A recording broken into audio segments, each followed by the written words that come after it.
Salut à toutes et à tous, merci d'être au rendez-vous, soyez les bienvenus pour ce On met la patate, notre capsule hebdomadaire retraçant les performances des joueurs belges sur les circuits pro, un podcast proposé en collaboration avec la page Facebook et Instagram du tennis belge au quotidien. Et la Belgique a enflammé Miami en Floride ce week-end et c'est à ces performances éblouissantes de David Goffin et de Zizou Bergs que je consacre ce numéro. Et vous allez être gâtés parce que j'ai pu prendre contact avec les coachs de nos deux meilleurs joueurs belges, Yanis Demeroutis, coach de David Goffin, et Christophe Vliegen, entraîneur de Zizou Bergs. Dans ce podcast, ils me font la gentillesse de partager leur analyse de ces rencontres qui marqueront sans aucun doute l'histoire du tennis belge. Alors on va d'abord revenir sur le parcours de David Goffin dans cet ATP 1000 de Miami. Au premier tour, il avait pris sa revanche sur Aleksandar Vukic, l'Australien, qu'il avait battu à Brisbane en début d'année. Malgré la perte du premier set, David Goffin avait réussi à s'imposer 2-6, 6-4, 6-2. Et puis, au deuxième tour, il y a eu cette éblouissante performance face à l'actuel numéro 3 mondial, Carlos Alcaraz, que David a éliminé 5-7, 6-4, 6-3 en 2 heures et 18 minutes de match. Je vous rappelle que David Goffin est classé 55e joueur mondial actuellement. C'est la 8e fois de sa carrière que le Liégeois réalise la performance d'éliminer un top 3 mondial. Je ne compte pas la fois où il a gagné contre Andy Murray par forfait à Rome. Et si vous voulez aller jeter un œil sur mon compte Instagram, eh bien, j'ai rappelé en images ses performances face à des top 3 mondiaux. Et comme je vous le disais, eh bien, j'ai pu joindre Yanis Demeroutis, le coach de David Goffin, encore aux États-Unis. Je lui ai d'abord demandé quel était le plan tactique qu'il avait suggéré à David pour entamer sa rencontre avec Carlos Alcaraz et tenter de renverser le redoutable espagnol. Écoute, on a affaire à un joueur tellement fort, tellement puissant, tellement rapide que c'est pas forcément évident d'avoir une tactique bien claire, bien définie. En tout cas, je pense qu'il en faut plusieurs et il faut être prêt justement à en utiliser plusieurs à différents moments du match et j'ai même envie de dire à différents moments du point parce qu'il faut être prêt à défendre, à être résilient à certains moments, mais il faut être prêt aussi à être offensif et à prendre la balle très tôt et à attaquer, à aller vers l'avant dès qu'on en a la moindre opportunité. Et ne pas se frustrer en plus quand on vous met un point gagnant en étant 2 mètres derrière la ligne. Donc c'est pas forcément évident, mais il faut être résilient tout en restant dans le rythme et offensif dès qu'on en a l'opportunité. Donc rapide, bon état d'esprit. Donc en fait la clé la plus importante à partir du moment où les échauffements et l'état d'esprit est bon, c'est justement d'avoir un bon rythme, d'être bien dans ses frappes dans un premier temps. Donc c'est vraiment beaucoup de choses à mettre en place en même temps. La chose la plus importante pour moi, c'était surtout d'avoir le bon état d'esprit qui permettait vraiment d'être en pleine possession de ses moyens pendant la plus grande partie du match. Et je pense qu'il y aurait même pu y avoir la possibilité de gagner en 2-7. Et c'est d'autant plus fort de la part de David d'avoir su, malgré la perte du premier, d'avoir su réagir et ne pas se frustrer et ne pas être dans le négatif et au contraire rester positif et s'en sortir. Au tour suivant, malheureusement, David n'a pas réussi à enchaîner. Il s'est incliné face à Brandon Nakashima, l'Américain, 6-3, 6-7, 6-3. C'était malgré tout un très beau combat face à un joueur qu'il a déjà battu 3 fois sur le circuit principal hors Challenger. Concernant Nakashima, d'abord bravo à lui parce qu'il a fait un 7,5 irréprochable. De loin, le meilleur niveau qu'il ait développé contre David, en tout cas sur les 3-4 matchs où ils se sont joués. Et par contre, David a réussi à un peu tourner la situation, pas forcément en ayant des meilleures sensations sur le terrain, mais surtout en allant chercher un peu plus les points, en étant un peu plus audacieux et en allant plus vers le filet. Ce qui a semé un peu le doute chez l'adversaire aussi. Et donc... il s'est créé l'opportunité et il a su les saisir, donc même en menant un break dans le 3e, mais bon, à ce niveau-là, c'est jamais fini, et une petite baisse d'intensité a fait la différence, en tout cas a permis à Nakashima de revenir et à reprendre confiance, et puis à partir de là, les choses devenaient compliquées, surtout quand il a été breaké une 2e fois, là, ça devenait vraiment difficile, donc... Voilà, donc c'est un joueur qui pose problème à David. Là, on a trouvé des semblants de solutions, mais bon, c'était pas suffisant. Donc, j'espère qu'on fera encore mieux la prochaine fois. Et David Goffin va désormais rentrer en Europe pour préparer sa saison sur terre battue. Zizou Bergs a lui aussi très bien débuté son tournoi de Miami face à Nuno Borges, 42e à l'ATP. Une victoire 7-6, 7-5 contre un joueur qui lui réussit bien, puisque c'est la 3e fois qu'il bat le Portugais cette saison en autant de confrontations. Et comme à chaque fois, ça a été un match très disputé. Ici, Borges a craqué sur la fin car il semblait légèrement blessé. Mais Zizou a mérité sa victoire. Dans la première manche, il avait déjà eu 3 balles de 7 avant de disputer le tie-break. Il a eu un peu plus de mal dans le second set où il a même été mené 5-2 avant de devoir sauver 3 balles de seconde manche, mais il a entamé une très belle remontada et il a remporté les 5 derniers jeux du match pour rejoindre au deuxième tour Andrei Rublev, 9e joueur mondial. Et là, Zizou a sorti l'un des plus beaux matchs de sa carrière. Il a vraiment joué un tennis de très haut niveau pour s'offrir sa toute première victoire de prestige sur un top 10 mondial, même un top 20 mondial. Il s'est montré plus solide dans les moments importants et son deuxième set était magistral alors qu'il avait un break de retard. Victoire donc 7-5, 6-4. Il avait à plusieurs reprises été proche de remporter des matchs face à des joueurs du top 20 mondial en arrachant un set ici et là, mais jamais il ne s'était imposé. Voilà qui est fait. Et à la fin du match, Zizou était très ému. Il a expliqué que cela faisait 2 ans, jour pour jour, que son grand-père, son Bompa, était décédé. Ce jour-là, il avait joué contre Thanasi Kokinakis sur le même court, aussi en night session. Il avait perdu 7-6 au 3e après avoir eu une balle de match et quelques minutes après, au vestiaire, il avait appris la triste nouvelle. C'est donc particulièrement ému que Zizou s'est adressé au public floridien après son match. Et on va écouter le coach de Zizou Bergs, Christophe Vliegen, à qui j'ai demandé une analyse de cette magnifique victoire face à Andrei Rublev. Tactiquement, c'est de toute façon, c'est d'abord être solide, essayer de rentrer dans les jeux de service, essayer de rentrer dans ses retours quand il y a moyen. Attaquer les deuxièmes balles, ça c'était quelque chose d'important. Pour une raison ou l'autre, j'avais quand même l'impression que Rublev était nerveux dès le début, donc il est déjà nerveux toute l'année. Donc je pense pas qu'il est dans sa meilleure forme. Donc ça, il faut en profiter aussi. À partir du moment qu'on monte sur le terrain, il faut être confiant, il faut montrer que tu es présent. Et toi, Christophe, tu n'étais pas sur place à Miami pour vivre cette magnifique victoire parce que tu l'as accompagné longtemps avant, mais là tu t'es rentré un petit peu en Belgique.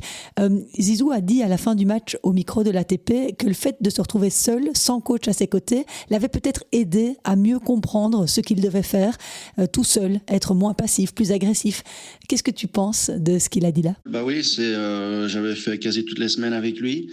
Donc après Ignawal, je suis quand même rentré, c'était une tournée de 5 semaines, donc il était temps pour moi de rentrer pour la famille.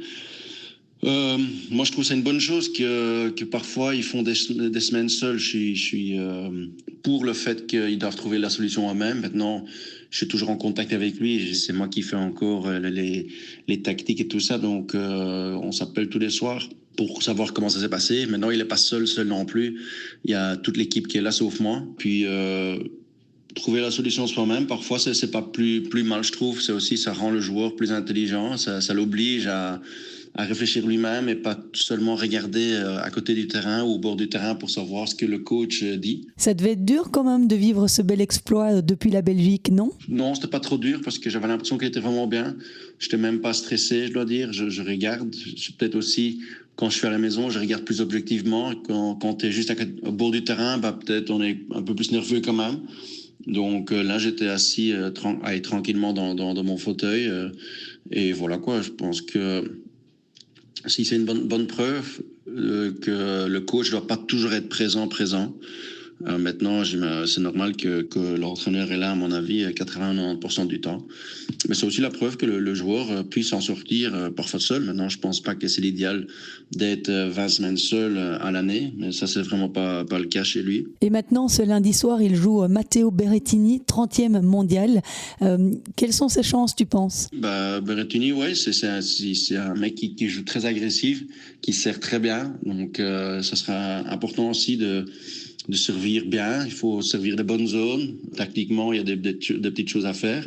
Et à partir du moment que Zizou commence à gagner des matchs comme il a fait contre Rublev, il n'y a pas de raison de ne pas pouvoir battre Berrettini. Est-ce que maintenant il va le faire cette nuit? Ça, on verra bien. Je pense que c'est sur 90 minutes ou 120 minutes, il y a toujours moyen de faire des bonnes choses. Et on verra bien s'il y a une victoire à la clé, à la fin. Mais je suis confiant qu'il va faire un très bon match de tennis et on verra bien s'il va avoir des occasions. C'est à lui de les saisir et il faut être bon sous pression. Donc je pense que au niveau physique, Zizou a l'air d'être très bien. Physiquement, il bouge très bien sur le terrain. Donc ça aussi, ça oblige l'adversaire de frapper une balle de plus à chaque fois. Donc ça, c'est aussi le but depuis l'hiver en fait que j'ai travaillé ça, c'est de bien savoir défendre. Attaquer, c'est pas super compliqué quand on a les balles devant, mais ce sont les balles qui sont un peu derrière qu'il faut aller chercher, il faut ramener. Et comme j'ai dit, chaque fois faire une balle de plus à l'adversaire, ça peut aussi user. Donc, et à ce moment-là, l'adversaire peut aussi commencer à forcer, comme un peu Rublev l'a fait avant-hier. Donc, en espérant que Zizou fasse un bon match. Et quoi qu'il en soit, Zizou va faire son entrée dans le top 50 mondial. Ça aussi, c'est une première. Et puis, sachez qu'il est 31e à la race, c'est-à-dire au classement de la saison 2025 uniquement. Toujours à Miami, Alexander Blocks a disputé son premier grand tableau dans un Masters 1000 après être sorti des qualifications en battant le Finlandais Virtanen en 3-7 et le Français Terence Atman 6-4, 6-4. Dans le tableau final, Alexander Blocks a perdu au premier tour contre Corentin Moutet sur le score de 7-6, 6-4 et il peut avoir des regrets dans la première manche dans laquelle il a eu des opportunités de break et où il a mené 3-0 dans le tie-break. Chez les dames, comme souvent depuis le début de la saison, Elise Mertens a très bien entamé son tournoi WTA 1000 de Miami. Bye au premier tour, la Belge, 28e au classement mondial, a battu au deuxième tour, sans trop de difficultés, l'Américaine Peyton Stearns. Une rencontre gagnée 6-4, 6-1. Elle s'est ensuite offert un match de gala face à la numéro 2 mondiale, Iga Swiatek. Et on a bien cru qu'elle allait rejoindre ses deux compères au club des auteurs d'exploits de la semaine quand elle a poussé Iga Swiatek au tie-break. Mais Elise l'a malheureusement perdu 7-2 avant de se faire punir dans le deuxième set 6-1. À noter qu'Elise Mertens va encore pouvoir profiter quelques jours du soleil de Miami puisqu'elle est toujours en course en double avec sa partenaire chinoise Zhang. Elles joueront leur quart de finale jeudi. Grete Minen s'est sortie avec beaucoup de caractère des qualifications de ce tournoi de Miami en sauvant 8 balles de deuxième set lors de son deuxième tour face à la jeune Serbe Kostovic. Grete était aussi menée 4-1 dans la première manche, donc elle a vraiment eu une belle réaction pour s'imposer 6-2, 7-6 dans ce deuxième tour des qualifs. Malheureusement, lors de son premier tour dans le tableau principal, elle s'est inclinée en 3-7 face à Rebecca Massarova, 168e mondiale, contre qui elle avait pourtant déjà gagné 4 fois d'affilée. Grete Minen avait un troisième tour à défendre à Miami. Elle va donc sortir du top 90 après le tournoi. Enfin, pour clôturer cette page consacrée aux Belges à Miami, je vais évoquer cette victoire au premier tour des qualifs pour Isaline Bonaventure, qui a profité de l'abandon de l'américaine Louisa Chirico, mais elle menait 6-4-3-0 au score quand son adversaire a abandonné. La Belge attendait un succès en tournoi depuis les qualifs de l'Australian Open en janvier 2024. Elle s'est par contre inclinée au deuxième tour de ses qualifs de Miami contre l'Italienne Lucrezia Stefanini. En double, Sander Gillet et son partenaire Jan Zielinski ont perdu ce lundi 6-3, 7-6 face à la paire argentine Molteni Gonzalez. Joran Vliegen, associé à Jackson Withrow, jouera lui son deuxième tour ce lundi soir face aux têtes de série numéro 2, Patton et Eliovara. Alors comme j'ai consacré une large page à ce Masters 1000 de Miami, eh bien je n'ai plus que quelques minutes pour épingler les autres beaux résultats de la semaine avec, pour commencer, sur le circuit Challenger, la très belle semaine de Kimmer Coppejans. Il a été jusqu'en demi-finale du Challenger 75 de Murcia. En demi, il a perdu en 3-7, mais il est assuré de revenir dans le top 300 grâce à ce succès, donc c'est la bonne nouvelle. Et puis toujours dans ce Challenger Tour, Raphaël Collignon et Gauthier Auclin disputent le Challenger de Naples cette semaine, accompagnés de leur coach Steve Darcy. Notons aussi sur le circuit ITF cette demi-finale au M25 de Loul pour Michael Geert, qui a mis 3h20 pour s'extirper vainqueur de son quart de finale. Il était sans doute un peu cuit quelques heures plus tard, au moment de devoir jouer la demi-finale le même jour. Après avoir fait jeu égal avec son adversaire dans la première manche, le Belge a craqué logiquement dans le second set. Chez les filles, belle performance pour la jeune Amélie Van Impe, qui s'est offert une demi-finale au W15 du Havre. La Belge était menée 3-0 dans la dernière manche avant de superbement réagir et s'imposer au tie-break. Elle retrouve des résultats positifs petit à petit, Amélie, et va gagner une bonne cinquantaine de places au classement. Elle se rapproche du top 800. Et dans ce même tournoi du Havre, Jeline Van Drome s'est-elle arrêtée en quart de finale. J'ai 2 mauvaises nouvelles aussi à vous communiquer. L'abandon de Joris Delors au premier tour du M25 de Toulouse. On espère que ce n'est rien de grave pour Joris, car il a été déjà blessé pendant 4 mois en fin d'année 2024, ce qui l'a fait pas mal chuter au classement. Et puis Sofia Kostoulas a aussi jeté l'éponge au premier tour du W35 de Solarino. Elle a beaucoup joué ces dernières semaines. Un peu de repos lui fera du bien. Et puis ça y est, Magali Kempen devrait faire son entrée dans le top 100 mondial du double au prochain classement. Malgré sa défaite au premier tour du WTA 125 d'Antalya en compagnie de la Britannique Lumsden, elle franchit une nouvelle belle étape de sa carrière et rejoint Kimberley Zimmerman, qui elle a malheureusement perdu dans ce même tournoi d'Antalya avec sa partenaire Silva. Et c'est ici que je referme ce numéro de On met la patate aux accents un petit peu américains. J'espère que vous l'avez apprécié. Si c'est le cas, laissez-moi une petite étoile sur Spotify ou Apple Podcast. Un tout petit geste qui fait vraiment la différence pour ma notoriété et pour mon référencement sur Internet. C'est comme ça que je pourrai être aidé par des sponsors et continuer ce travail hebdomadaire. Je vous remercie beaucoup d'avance. Merci aussi à Nicolas Mellon d'avoir récolté toutes ces informations. Je vous donne rendez-vous la semaine prochaine pour un débrief du Masters 1000 de Miami en compagnie de Philippe Dehaze. Le débrief d'Indian Wells est disponible d'ailleurs sur toutes les plateformes de podcast. J'espère que vous ne l'avez pas manqué parce que c'était vraiment pépite en compagnie de Philippe. Profitez bien des beaux jours qui arrivent et puis la saison extérieure va bientôt recommencer. On est au taquet. Allez, à la semaine prochaine. Ciao.